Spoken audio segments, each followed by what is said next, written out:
Art to chew on. The Lunchroom on RCI. Monday to Friday, 12:45 to 2 p.m. The Lunchroom. Informative, enlightening, provocative, engaging. The Lunchroom on RCI. Food for thought. The station that gives you, more lunch.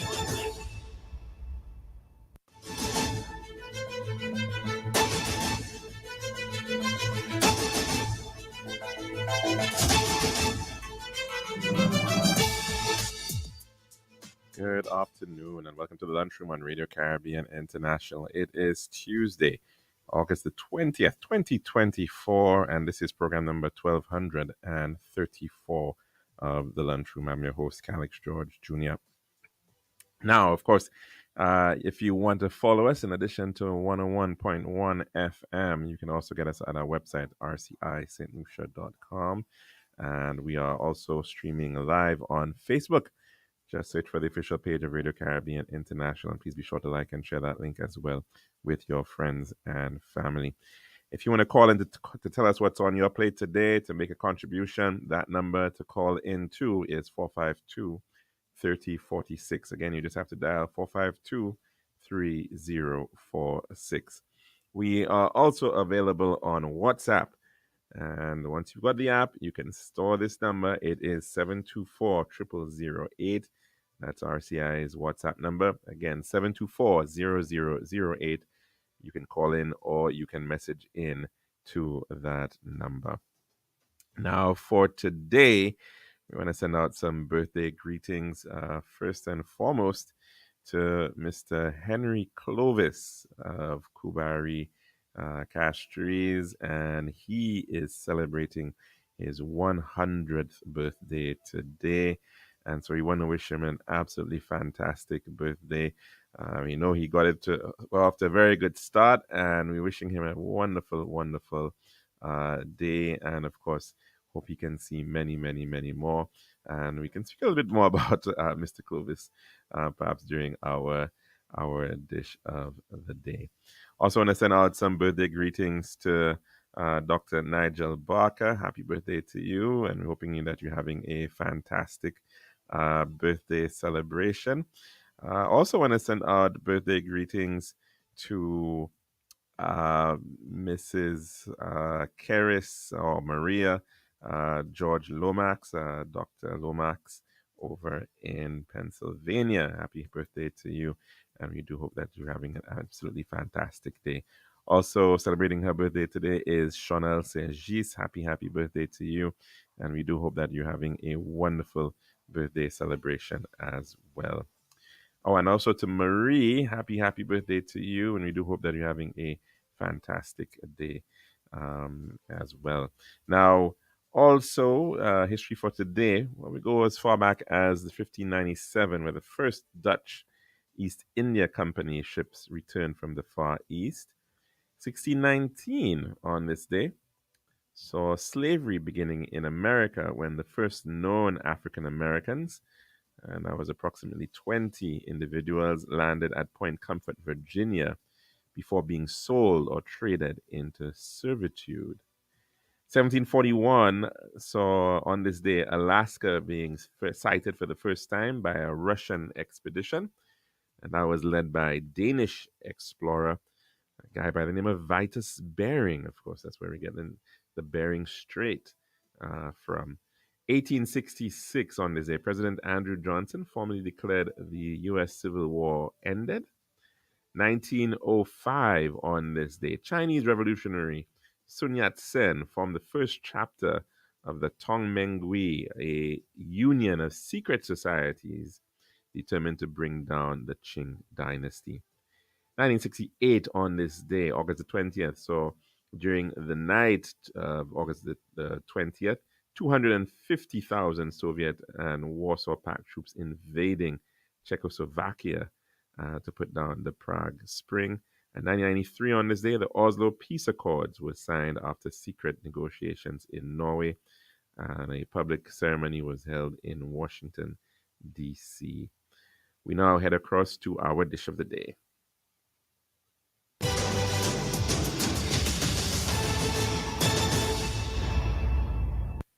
The Daily Dish is brought to you the kind compliments of our good friends at Tiles Plus. One tiles for your home, I see. Bathroom, kitchen, pantry. Need tiles for your balcony. Come down to Tiles Plus, satisfaction guarantee. Tiles Plus, Tiles Plus, Tiles Plus. Big tiles with unbeatable cost. Customer service, A plus. Need all kind of tiles. Come down to Tiles Plus. We also got gas and vanity. Books, doors, you'll see. Come down, don't mind nobody. We got the best tiles on island. Trust me. We are located Land Street in Castries, Bosses, Brazilians, and Flag Street in Beaufort. Telephone number 453-7939. Serving now, the Daily Dish. And welcome to our program for today. And we do hope that you're having a very blessed one. A bit of a booyah for our dish of the day. Just a few matters to discuss, which may or may not necessarily be completely related. But I first want to, of course, extend, as I mentioned earlier on, birthday greetings to Mr. Henry Clovis, who turned 100 years old today. And that is certainly a remarkable feat, and we definitely want to wish him the very, very best and congratulations on being able to hit that milestone. And in fact, many persons would know him as the father to Father Linus Clovis. And I suppose, yes, priests are fathers, right? So, yeah, Father Clovis's father, in fact, turned 100 today. And interestingly enough, his father, that is Mr. Henry Clovis's father, had also made it to over 100. I think he, in fact, made it as up to 102. And so, in fact, his brothers, I understand also, and his sister, they were all, in fact, centenarians. So, a very long lineage there in that family. And it's, of course, it's very, very pleasing whenever we can celebrate and we note that individuals are getting to that milestone, which, of course, unfortunately, the vast majority of us do not get to.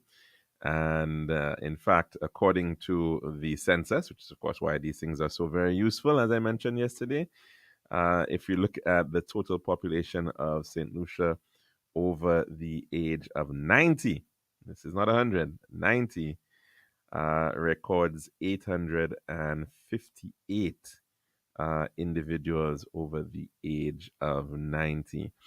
And as we well understand, it is certainly skewed very much towards the females. Females, as we know, tend to live longer lives. And it is certainly that case with respect to that 583 of those 858 people, nearly over 2/3 of them, basically, over 90s, were in fact, or are in fact, females. And so the census unfortunately does not record the exact number of people over the age of 100 living in St. Lucia. I think that might have been a pretty interesting statistic to look at. But as you can well appreciate, it is still a very small percentage of the population that is over 90. It works out to be 0.5%, right? Half of a percentage of the population. So really and truly, we are speaking about the 99th percentile and some still of the population getting up to that age. And so certainly when we are seeing it, and the question is, of course, are we seeing more individuals getting to those numbers than before? Well, we'll have to look at the details and compare other the previous census years to get a sense of whether, in fact, we are seeing that trend moving upwards. But basically, in terms of 85 and over, you really are talking about just about 1.3% of the population, I believe, in total. So still, of course, it is very, very important when they can get to that age, when we can get to and celebrate that those milestones. not least, of course, because it's so important in terms of the memory of the country. And in the case of Mr. Henry Clovis, a wonderful faculty, still very, very, very sharp, and remembers very, very pretty much everything still that happened in his 100 years of life. And so certainly not just to get to that age, but to be blessed with the ability to still be able to function fully, and walk and move, and to really still enjoy life, is certainly a remarkable blessing. And to also remember the contributions that these individuals who have gone through and have made over the years. And in fact, Mr. Clovis, I remember him from last year, in fact, giving a very interesting speech at I think at the Lucelec annual general meeting, about the early days of electricity in St. Lucia, and relating the contributions of individuals like himself and those very early linesmen, wiremen, who contributed, especially after the 1948 fire, in establishing and expanding the electricity services during those periods. And of course, being able to relate, remembering the first generator coming in back in 1936, and Mr. I think Addy it is, electrical engineer, coming in to establish that for the Castries Town Board, and to be able to share those types of experiences, still to this day, it's really, really, really a fantastic blessing that we have to share.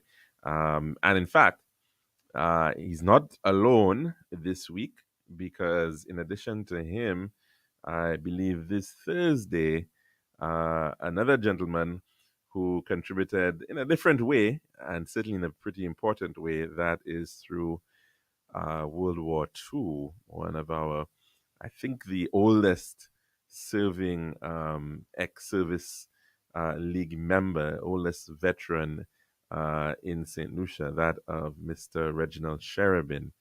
He too is in fact turning 100 this week, this Thursday. And so we, of course, will be wishing him the very, very best as well. And of course, thanking him as well for the contribution that he made, or has made over the years, in particular, of course, his service during World War II, where certainly many, many individuals lost their lives.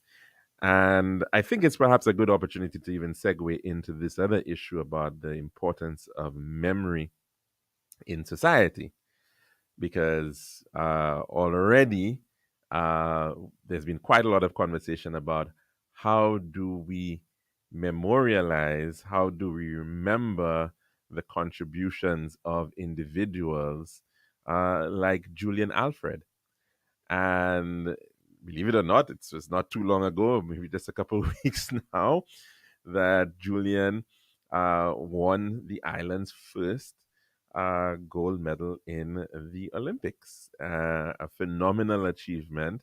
And, the truth about it is, we've been told that we're such a society that moves so very quickly, the 7-day news cycle, and then people have already forgotten sometimes.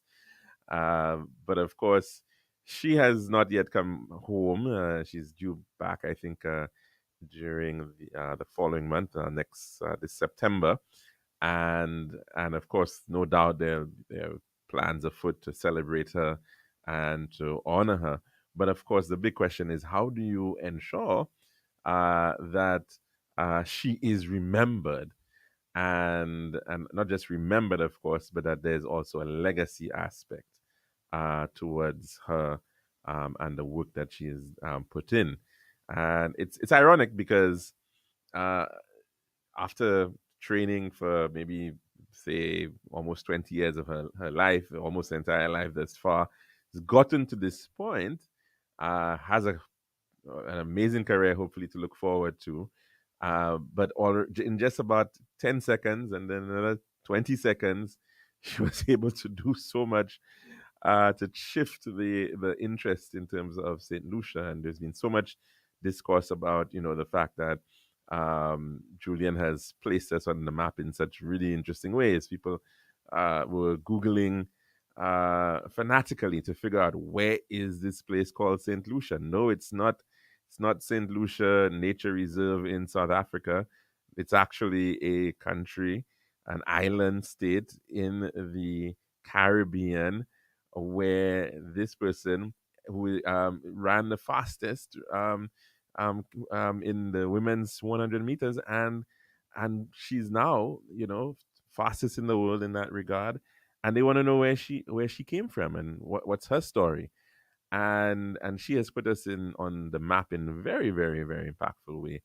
And in particular, of course, this is happening during a hyper hyper driven society where there's so much media, there's so much information out there that has made her, remarkably well known.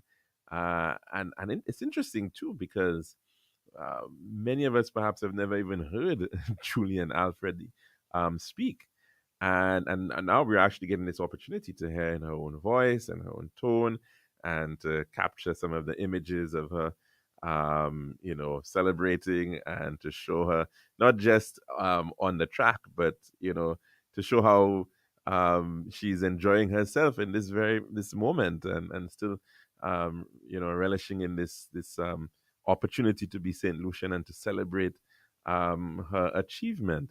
And we're seeing it now in ways that perhaps we never were able to see in the past, right? And so, in as much as we had very, very notable individuals, Derek Walcott, perhaps prior to Julian, perhaps I would say could very well have been the most well-known Saint Lucian to have ever lived, because his work was so very well known and read all around the world, and of course because he got his Nobel Prize in literature, there are millions of probably of his publications of his circulating in different languages, and people are reading it and people are enjoying it. Oprah Winfrey can talk about how one of his poems, "Love After Love," is her favorite poem, and so there is that kind of clear connection because of the nature of his work before, and then of course before that one would say Sir Arthur Lewis, albeit perhaps not so very well known from a populist perspective, because his work was a lot more academic. It was a lot more about policy.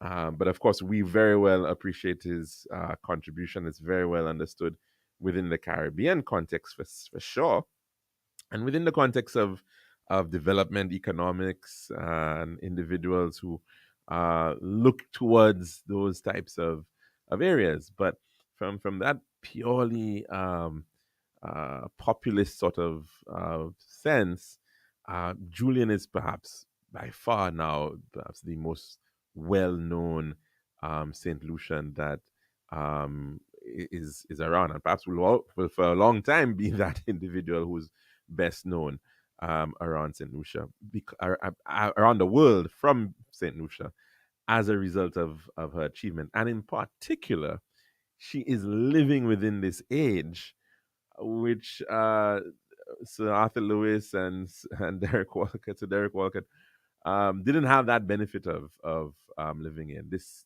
almost immediate information age where things are driven by the internet and so there's and social media. So it's really, really, really impactful how quickly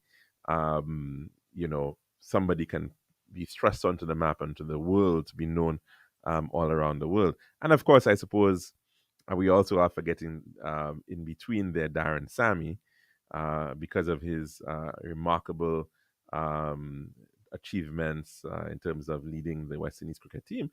But in particular, he became so very well known in particular parts of the world. So when you look at South Asia, when you look at India, Pakistan, Bangladesh, and places where those individuals have very large diasporas, Darren Sammy is phenomenally well known within these contexts. But even so, even given the fact that you have this sort of international recognition, the state still, of course, would no doubt want to ensure that there is memory and legacy with respect to their contributions. And there's been quite a lot of dialogue in various watering holes as to what would be the fitting ways of honoring honoring Julian Alfred in this instance, of course, and how we honor people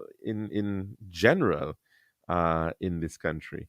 And so, quite often, many societies do this by naming things, and of course, we look to name whether it might be a street, whether it's a road, a highway, a monument, a building, a sports center, a stadium, you know, a park, whatever the case may be, some sort of infrastructure sometimes in memory of these individuals, with the hope that, of course, well, uh, we may be long gone, but then these roots, these structures, will last for a longer period of time, and so therefore it will still be important for and people remember individuals by these types of structures. And of course, so that's why quite often we there was this grand desire, especially in around the world, in Europe, for instance, the building of monuments and structures in memory of individuals. The pyramids, for instance, are very good examples of mausoleums which people would have built in memory of the pharaoh or of the ruler, or sometimes it might just be a structure like a wall. You have Hadrian's Wall, for instance, up in the northern part of Britain, named after a Roman emperor. And so remembering individuals, of course, is a major issue. And what should we remember? What should we retain within our sense of self, our sense of identity, with respect to that? And we've heard many, many suggestions. One of them, interestingly enough, which has come up, is perhaps the international airport. Now, of course, in a country like ours, where currently we have just two airports, and the principal airport being the formerly what was a military airfield, Bean Field, named after a U.S. Military man, Bean. Eventually was renamed after as Hiwanora, after the name of the island.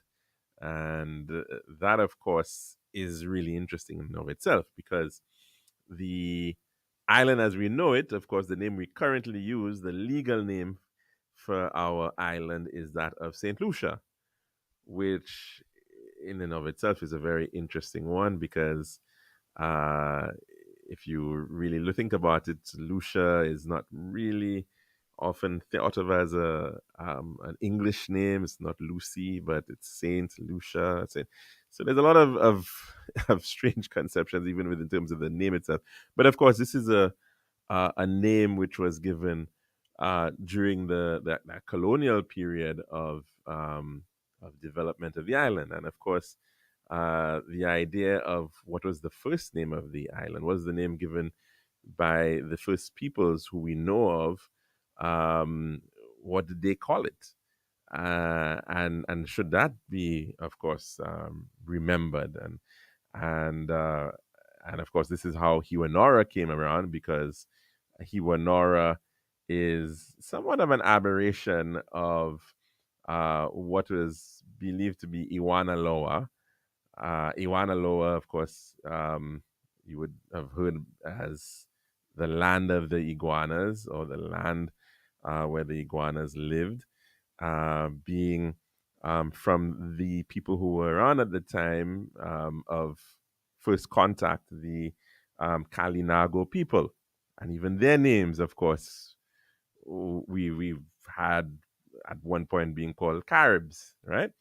And so that was the decision taken to actually rename the airport, to name the airport when it became an international airport for that purpose, as a memory of the original name of the island, or the name given to the people who came before the European conquest of our island. And it's an interesting time that this conversation is also happening, because even in the case of Trinidad and Tobago, quite recently, one of their national symbols, uh, of course, their coat of arms, recently got a switch over with respect to um, the presence of a memory of the presence of Christopher Columbus, in fact, discovering Trinidad, the Trinity, La Trinidad, in his, what I believe was his second voyage to the Caribbean in 1493. And that voyage, it is believed that he passed by the islands, the Gulf of Paria, and went into the Caribbean Sea. And there are three little ships that were representative of that voyage of Christopher Columbus. Now, of course, in his first voyage, he had three ships, right? The Santa Maria, the Nina, and the Pinta. In his second voyage, I believe he had 17 ships. But anyways, the coat of arms of Trinidad ended up having three little ships representing Columbus and that discovery.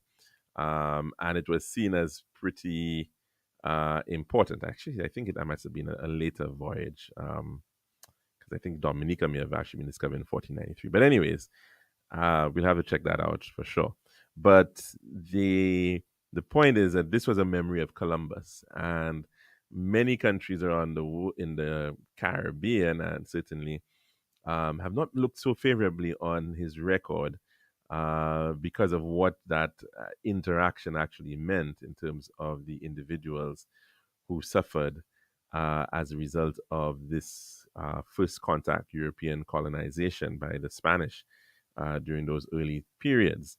And so a decision being taken by the Trinidadian authorities to actually change their coat of arms to now incorporate not these three ships of Columbus, but in fact now to insert a steel pan, which has now become a new symbol of the ingenuity of the Trinidadian people, and of course, Trinidad being the birthplace of the steel pan, coming out of, I suppose, the oil fields and these barrels of the past, and being taken and recrafted into musical instruments.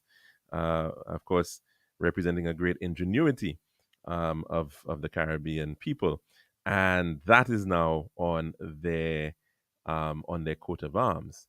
And so, quite often, we look to various symbols. We look to and what those things mean within our context. Likewise, at one point, we believe that Christopher Columbus had discovered Saint Lucia.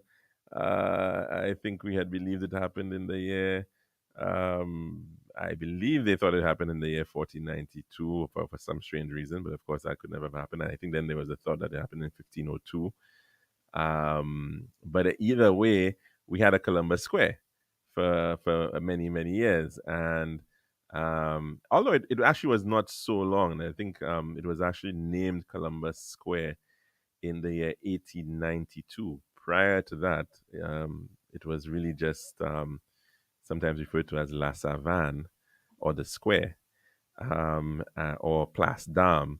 But in at that anniversary of Christopher Columbus's journey, which would have been the 400th anniversary at that point in 1892, the people of Castries decided to name the square after Columbus.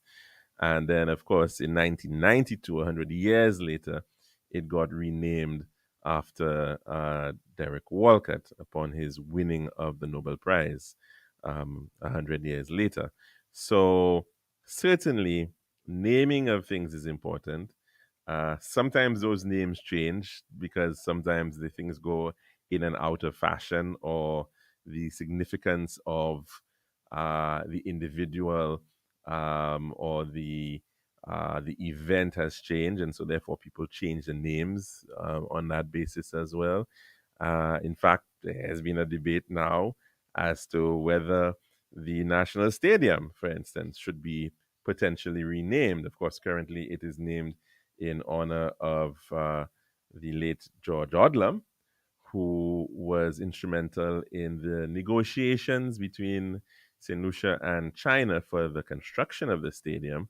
But of course, quite often, stadia are named after sports people, athletes. And in other instances, of course, like in the United States, they're just named after companies. And lots of companies decide to brand because they sponsor these facilities, or they own them outright, and they hold the names of the company that actually owns the facility. So, for instance, you go to Brooklyn, and you will see the Barclays Center, and so on.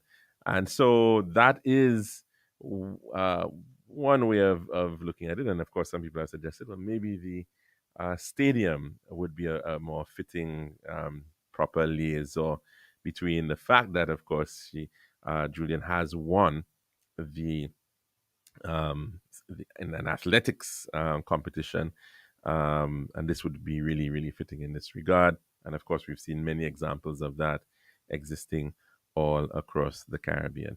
No doubt the debate will be on to with respect to that for some time. But we're going to have to end this dish of the day at this point. But before we do that, just also want to send out birthday greetings as well to another individual who's getting there as well, and maybe in 5 years' time could also be marking 100. But then this year, he's marking his 95th birthday, and he is the Honorable Kenneth Morplazy, King's Counsel. He's got lots of other letters to go behind his name, SLC, CBE, and Mr. Morplazy turns 95 today. I don't think he would want anybody to really know his age, but we'll still put it out there. And congratulations to him, and wishing him a really, really wonderful birthday celebration.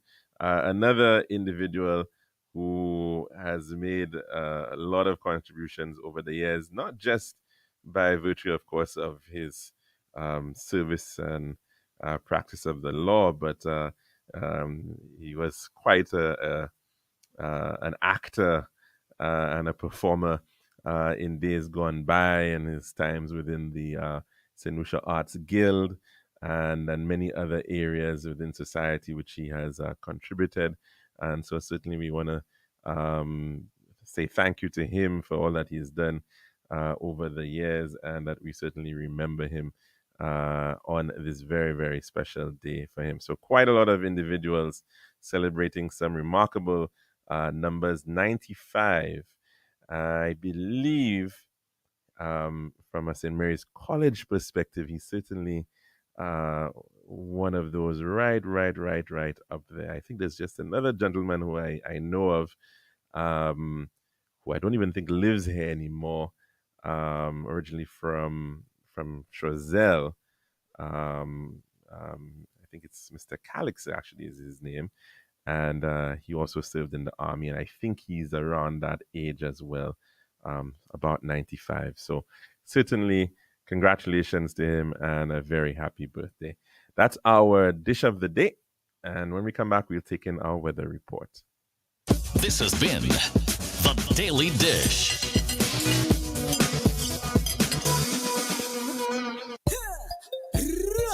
One tiles for your home, I see. Bathroom, kitchen, pantry. Need tiles for your balcony. Come down to Tiles Plus, satisfaction guarantee. Tiles Plus, Tiles Plus, Tiles Plus. Big tiles with unbeatable cost. Customer service, A plus. Need all kind of tiles. Come down to Tiles Plus. We also got gas and vanity. Boss, you'll see. Come down to mind nobody. We got the best tiles on island. Trust me. We are located Lance Road in Castries, Bosses U Grizzly Lakes, and Flag Street in Viewfort. Telephone number 453-7939.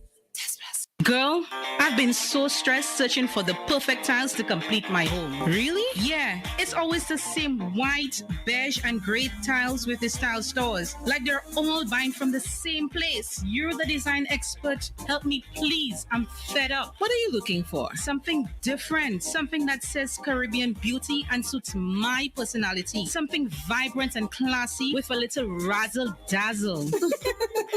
Okay, Ms. Razzle Dazzle, I know just the place. Island Style Tile and Bath, they're my number one store for everything tile. And with their new In Living Color collection, you'll find the most gorgeous tiles to give you that splash of Caribbean flair you're looking for. That sounds perfect. I'll even take you myself and throw in a free design consultation. I'll never say no to that, sis. I can't afford you anyway. Visit our Island Style showrooms in Castries, Rodney Bay, and Viewfort, or call 450-452 or 453 Tile. We'll help bring your vision to life in living color. This is Radio Caribbean International. It's now time for the weather news.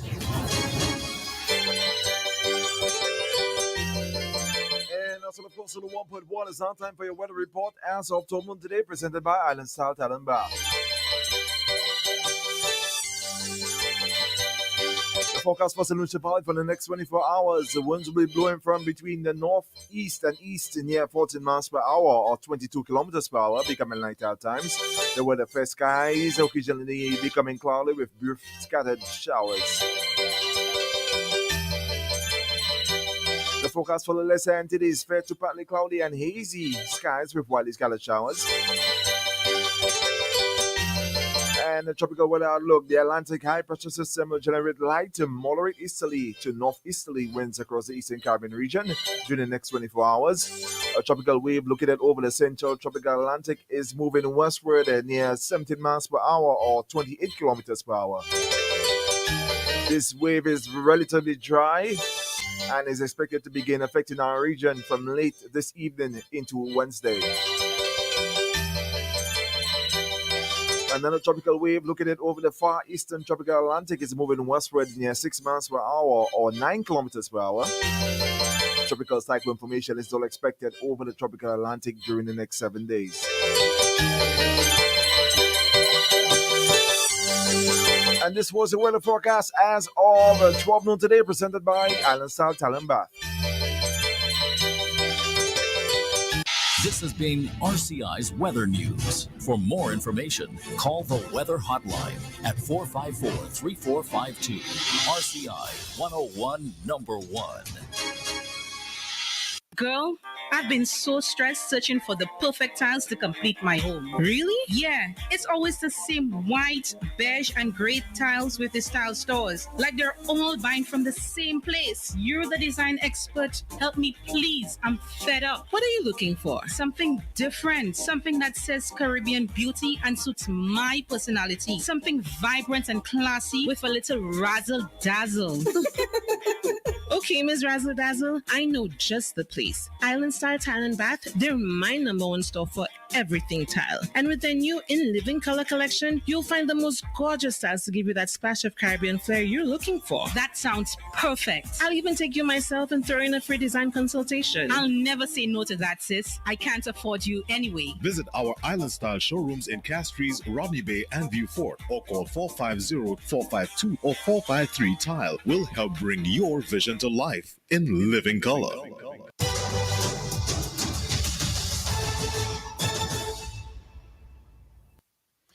And welcome back to our program here at Radio Caribbean International. Now, of course, if you want to call in to tell us what's on your plate today, the number to do so is 452-3046. Again, 452-3046. And you can also reach us at our website. It is 724-0008. Again, 724-0008. And of course, the issue of memory, national memory, and remembering individuals for their contributions, and preferably, of course, remembering them while they are still alive is certainly something that we have lamented, I think, as a society for quite a number of years, because we quite often have become a dead hero society. And so we remember things and remember individuals after the fact.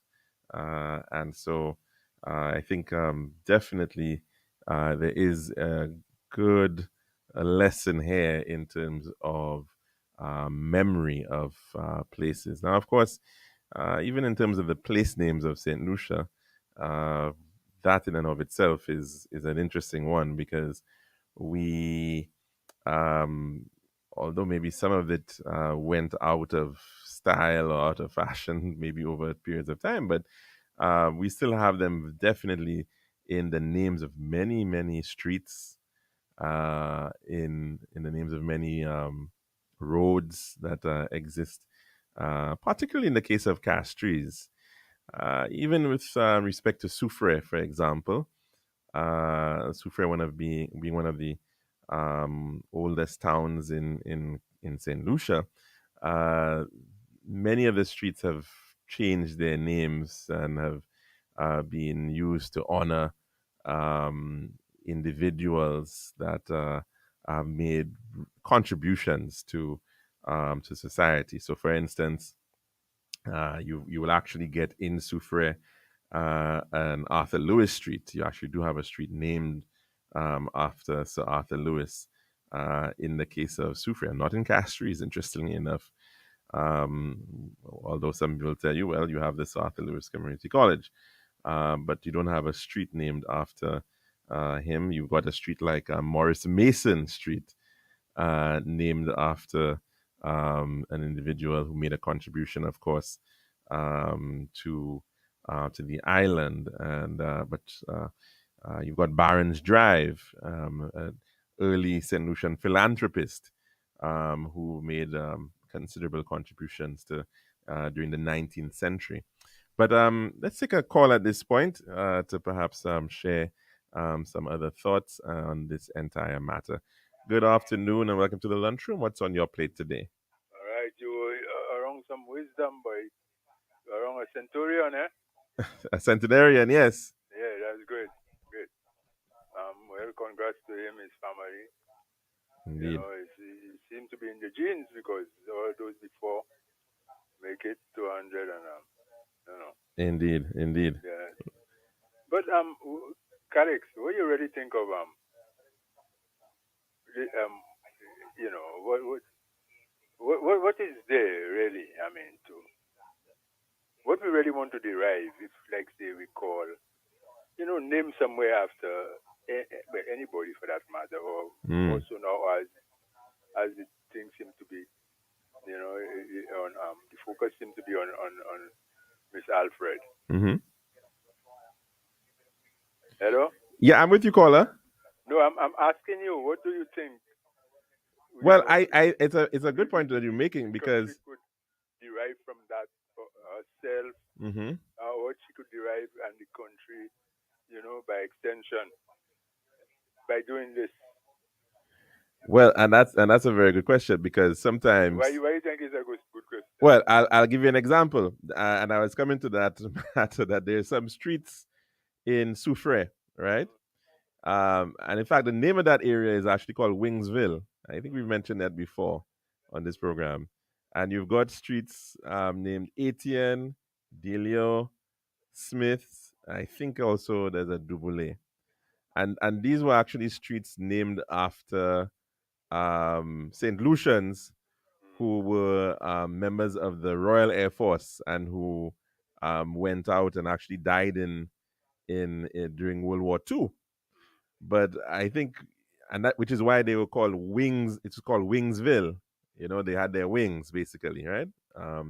But I think the average person from Soufrière has no idea why that area is called Wingsville and why those streets are named after those individuals. So, In fact, they probably, I'm not sure, in some instances they don't even have street signs, which is another challenge that we actually have. There you go. There So- you go. That's an important and interesting observation. So you, Yeah, how do you, I mean, is it guaranteed you keep the person? so it's not, The person, whatever the person you think. so You know, it's, alive by just naming something after it. well, the Legacy alive. the legacy, the legacy has to go far more than the name, definitely. Exactly. Mhm. Exactly. Exactly. And in So that's fact, what I'm saying, you know. So I don't know why we caught up in this thing so much. Let me tell you, you know, any place or any building or any physical thing, asset named after Castro.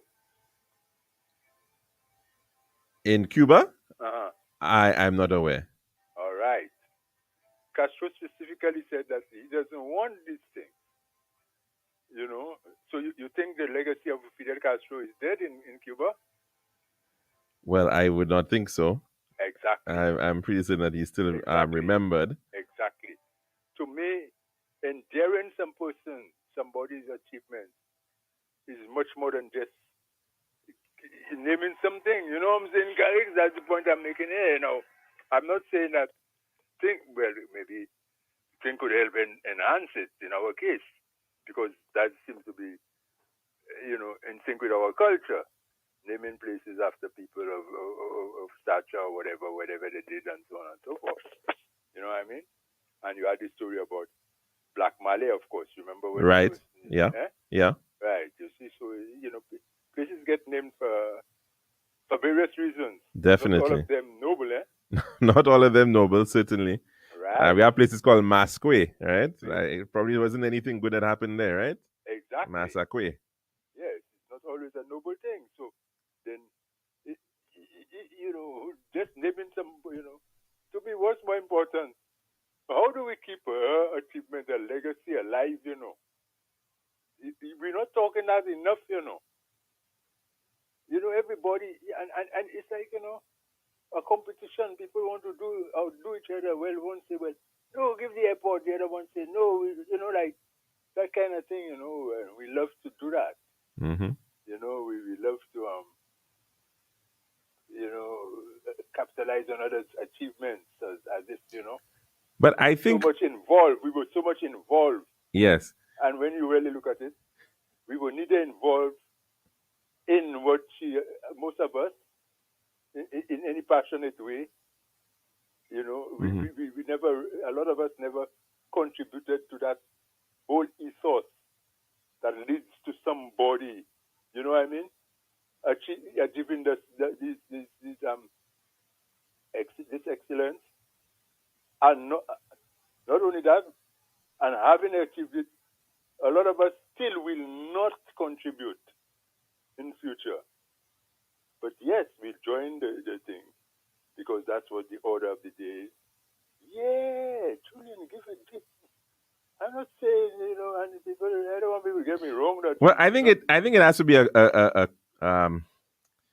a combination of different ways of remembering her, right? Given our culture, yeah, but and then, it certainly cannot just be one. Don't want that, you know, that they don't mean nothing to them, you know. Mm-hmm. Naming place, you know. You know, in part of the conversation, I remember somebody, having a conversation with somebody, and they said, you know, they are very skeptical about naming something after her because the way our society is, we don't maintain things. So there's you know, let's say you name a road after an individual, and then that road ends up being pothole ridden, or it ends up, you know, being in a poor state, you know. So I think and actually, in all honesty, this has been an issue with respect, I think, to, let's say, for instance, the Hunter J. Francois Library at South Louis Community College. What could happen, because there are places that named after people, and they were with something at the time, and maybe, you know, when the person, you know, associated and lived was alive, that they could associate it. And when the person died,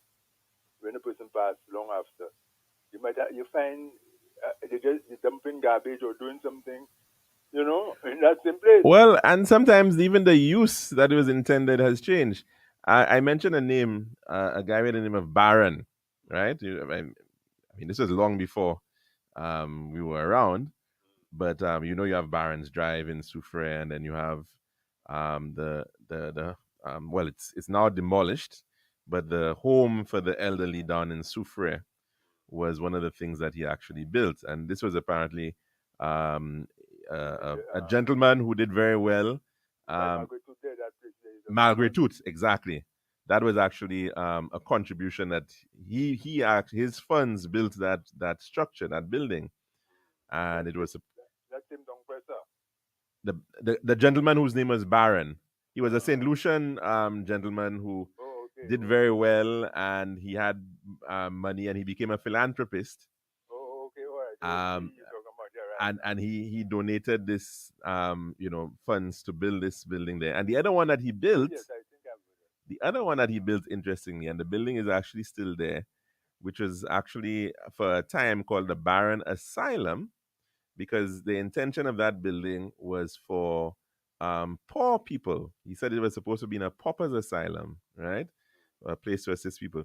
But well, right now I'm not even too sure if it's actually even in use. But for most of its time, people will associate it as the police headquarters.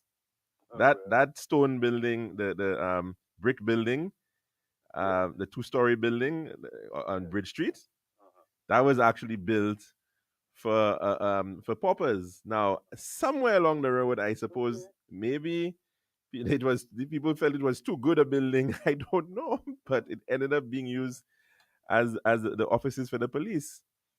And I guess because the police had their offices next door and they needed more space, so they ended up taking up that building too. But I'm just saying, so within the context of, sometimes people have a certain intention of what they want to see something used for. And then it ends up, years after the fact, somebody else comes in and they change it over and it becomes something completely different. So. Yeah. Okay, all right. I'll hang up. Okay, all right then, caller. Have a good one. Yeah. All the best. And of course, that issue is a major one in terms of naming of things. And making the point, though, that we do have lots of places even today that have names that are coming out of a certain era within the country. So, for instance, we have a Victoria Street in Castries, and we have a Victoria Hospital that came, of course, out of that era of when you had Queen Victoria in the 19th century, and she had a big jubilee, and things were named after her during that period of time. As to whether those names should remain, as to whether we should consider changing of names, we have some names that go way beyond that. Right, like that of Bourbon Street, which is where the street you have the Central Library is located on that, and for different reasons, of course, it's a much shorter street than what it was before the fire. But that, of course, comes from an old royal house of Europe, in particular, the French royal family were the Bourbons. And sometimes you have these legacies that remain, sometimes even hidden within our own imageries and emblems and what have you. And there's a very interesting piece which was actually penned by Mr. Ignatius Jean, former member of parliament. And he actually was pointing out that in our coat of arms, we have the symbol of the fleur-de-lis. And the fleur-de-lis tends to be seen as a very French symbol, although it can have different meanings, representing this lily. And it's part of the shield within our coat of arms, alongside the rose and the fleur-de-lis. And the idea was that the rose would represent the English and the fleur-de-lis would represent the French heritage of the island within this shield. And it's actually something that is also within other emblems which have that similar that similar shield. So, for example, in the case of the Royal St. Lucia Police Force, you can see that same shield with the roses and the fleur-de-lis. In the same way, the Castries City Council's constituency council now, they also within their crest have a very similar shield with this image. But of course, Mr. Jean was making a very interesting point that although it represents quite often the French crown, during the period of enslavement, the fleur-de-lis was also used as a symbol for branding of slaves.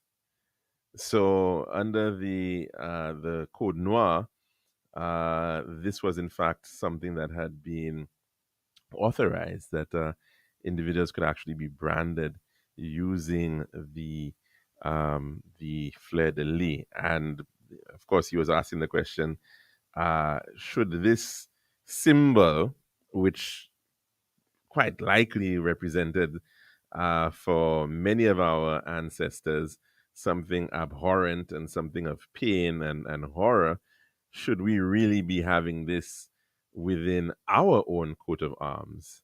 And in fact, this was a conversation. This is something that he wrote even before the piece, which was, and of course, the reality of what we've now seen in the case of Trinidad, where they have in fact decided to switch their coat of arms. So it's a very interesting piece, which hopefully we may be able to get a chance to actually read it in its entirety at some other point. But certainly, how we remember things is a very important conversation, and what steps we should be doing. Should we be forgetting certain things? Should we be renaming certain things? Should we be placing almost no emphasis on naming of things at all, and placing the emphasis elsewhere? Should we be considering the naming of institutions instead, as being seen to be something that has greater longevity, such as we have the Sir Arthur Lewis Community College or the Monsignor Patrick Anthony Folk Research Center? Could that also be a more fitting way? And of course, we have heard some suggestions as well that perhaps there needs to be, of course, we already have the Julian Alfred Foundation, we have the Darren Sammy Foundation.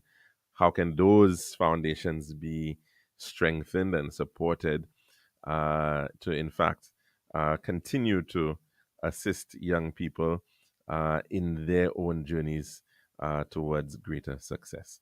But we'll have to continue that conversation another time.